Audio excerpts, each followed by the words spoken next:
Welcome to the Celestiel Empire. In this brand new series, we'll uncover the secrets of building your dynasty, managing your resources, and mastering every challenge this world throws at you. Whether you're a beginner or a seasoned player, this is your gateway to becoming a true ruler of the Empire. First of all, I should point out that one of the best things about this game is that, as you build your empire, you can actually walk through every single building. In fact, the entire map, in first-person mode, and even take part in the production yourself. Before anything else, we need workers, and to get workers, we need villagers. So our very first move is to build a villager house to boost our population. No villagers, no empire. This game is packed with all sorts of buildings you can imagine. For example, you can produce clothes, but to do that, you'll need a tailor. And for the tailor, you'll have to set up flax gardens. For your villagers, you can build woodcutters to gather timber and tree plantations to keep the supply going. And with all that wood, you can run factories to turn it into lumber. All right, our houses are built, but something's missing. They don't have any roads yet. We've got to connect them to the castle, because even in an empire, nobody likes living on a dirt path. And here's the most important rule. Every building you construct needs to be connected by a road to the right place. For example, houses must link to your main tower. If you build a rice field, it has to connect to a granary. A mine should be linked to your warehouse.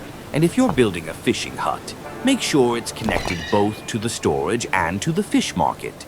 I went with this kind of road, but there are plenty of styles for you to choose from. Pick whatever you like. All roads are the same size anyway. And yep, castles and towers are a thing too. I'll show you those in a future video. The game actually has lots of features and buildings. At first, it might look a little complicated, but once you get into it, it's really not. From my experience, it's way simpler and more fun than most strategy games. Plus, it supports a bunch of different languages, so you don't have to worry about not understanding it. Normally, a game with this much detail would bore me, and I'd probably give up halfway. But with this one, it didn't even take me 2 hours to figure everything out. We've built our roads. Now our people can go about their daily business, rain, mud, or snow, without any trouble. In other words, civilization just leveled up. Now let's move on to one of our main food sources, the rice field. First, we pick a nice spot for the main building and place it down. Then, of course, the must-have step. We build a road and connect it straight to the warehouse.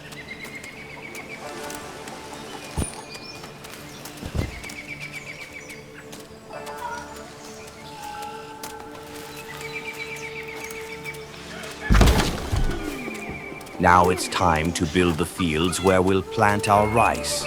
This is the fun part because production is finally about to begin. Of course, the most important thing for rice is water. In this game, we need to connect many fields and buildings to a water source. And since we're in the Middle Ages, there are no modern systems, so we have to dig canals from the river. Pure medieval engineering.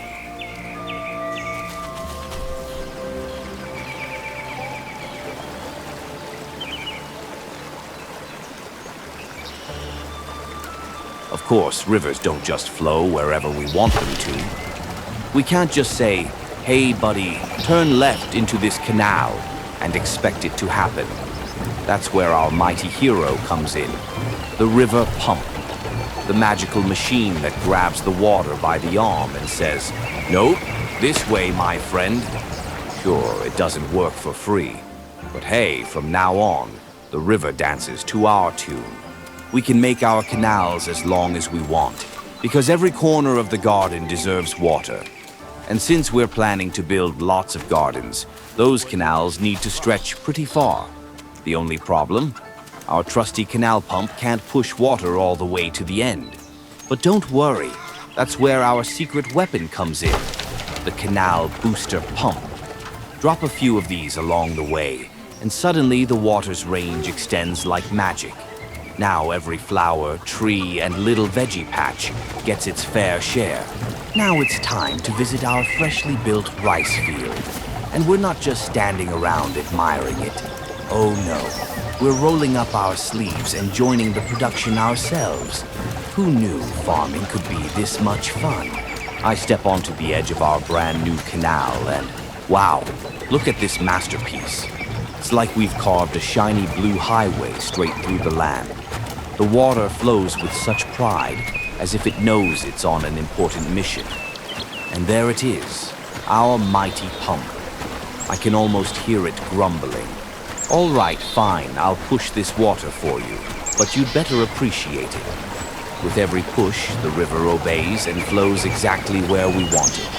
As I walk further along, I spot another pump standing tall like a guard. Together, they're like a team of loyal workers, making sure every drop reaches our fields and gardens. Honestly, it feels less like farming and more like commanding a small army of water warriors. Let's head back to the houses we've built. Each house gives us a set number of villagers. But if we want more, Governor, we need special winter buildings. is near. One of them is the temple. We are ready Build for a it. temple, and every house nearby suddenly gets extra villagers, like a little blessing from above.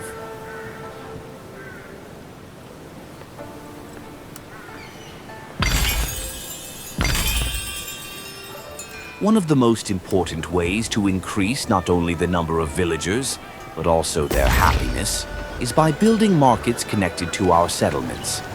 Think about it. Villagers don't just want a roof over their heads. They want a place to gather, to trade, to gossip about who's growing the biggest turnip this season. The market becomes the beating heart of the town, buzzing with life. And here's the magic. Once a market is built, houses around it suddenly feel more valuable, and more villagers move in. At the same time, everyone's happiness goes up, because nothing lifts the spirit quite like fresh bread and shiny new tools from the market stalls. So, the more markets we build, the stronger and happier our community grows. It's not just about survival anymore. It's about building a thriving village full of cheerful faces,